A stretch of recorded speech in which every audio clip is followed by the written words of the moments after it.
ایمان باللہ۔ آیت کے آخر میں فرمایا کہ تؤمنوا باللہ، تم اللہ پر ایمان رکھتے ہو۔ یہ تمام مطلوب باتوں کی کلید اور اس کی بنیاد ہے۔ اللہ پر ایمان لانا تمام حقیقتوں کے اصل سرے کو پا لینا ہے، اور جو آدمی حقیقت کے سرے کو پا لے اس نے گویا سب کچھ پا لیا۔ اسی سے ان اعمال کا صدور ہو سکتا ہے جو ایک صاحب ایمان کے اندر با اعتبار معیار ہونا چاہیے۔ بخاری و مسلم نے ایک حدیث ان الفاظ میں نقل کی ہے۔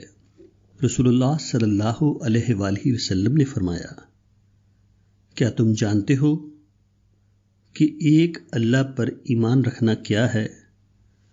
لوگوں نے کہا کہ اللہ اور اس کا رسول زیادہ جانتے ہیں۔ آپ نے فرمایا کہ اس بات کی گواہی دینا کہ اللہ کے سوا کوئی معبود نہیں، اور یہ کہ محمد اللہ کے رسول ہیں، اور نماز قائم کرنا، اور زکوٰۃ ادا کرنا، اور رمضان کے روزے رکھنا، اور یہ کہ تم غنیمت میں سے 5واں حصہ ادا کرو۔ اس حدیث میں اللہ کی وحدانیت اور محمد صلی اللہ علیہ وآلہ وسلم کی رسالت کا اقرار ایمان کا براہ راست پہلو ہے، اور دوسری چیزیں ایمان کا بالواسطہ پہلو ہیں۔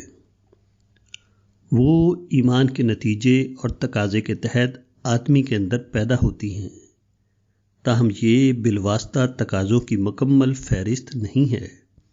حقیقت یہ ہے کہ تمام دینی احکام ایمان باللہ کے تقاضے میں شامل ہیں۔ جس طرح درخت کا ہر جز اس کے بیج کا ظہور ہوتا ہے، اسی طرح کوئی آدمی جب صحیح معنوں میں ایمان کی حقیقت کو اپناتا ہے تو اس کی زندگی کے تمام اعمال میں اس کا اثر ظاہر ہوتا ہے۔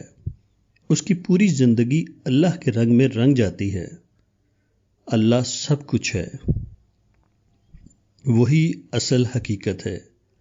اللہ کے حکم سے تمام چیزیں ظہور میں آتی ہیں اور پھر اس کی طرف تمام چیزیں لوٹتی ہیں۔ اللہ تمام کائنات کا رب ہے، وہی ہر چیز کا مطلوب و مقصود ہے۔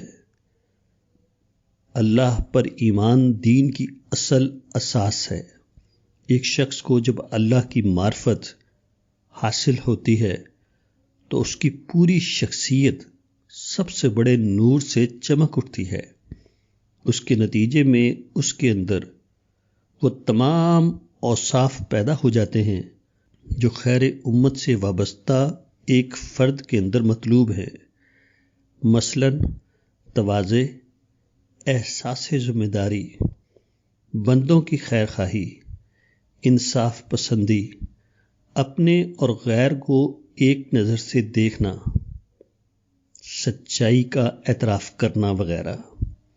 انہی اوصاف سے متصف انسان کا نام مومن ہے، اور جو شخص ان ربانی اوصاف سے متصف ہو وہی خیر امت کا رکن بن سکتا ہے۔ شہادت علی الناس، عمومی دعوت، اور امر بالمعروف اور نہی عن المنکر، داخلی اصلاح، یہ دونوں کام وہی لوگ مطلوب معیار پر انجام دے سکتے ہیں جن کی معرفت خداوندی نے ان کے اندر یہ اوصاف پیدا کر دیے ہوں۔ اس کے بغیر اس کام کی انجام دہی ممکن نہیں۔ خارجی اعلان حق اور داخلی امر و نہی، یہ دونوں نازک ترین ذمہ داریوں کے کام ہیں۔ ان کو صحیح طور پر انجام دینے کے لیے اللہ کا وہ خوف درکار ہے جس نے آدمی کی شخصیت کو پوری طرح بدل ڈالا ہو۔ اس کے لیے ضرورت ہے کہ آدمی دوسروں کا خیر خواہ بنے۔ وہ احساس ذمہ داری کے تحت یہ کام انجام دے، نہ کہ اظہار برتری کے لیے۔ وہ لوگوں کی زیادتیوں کو یک طرفہ طور پر برداشت کرے۔ وہ لوگوں کی طرف سے کسی قسم کے بدلے کا امیدوار نہ ہو۔ اس کا کلام دل سوزی کا کلام ہو۔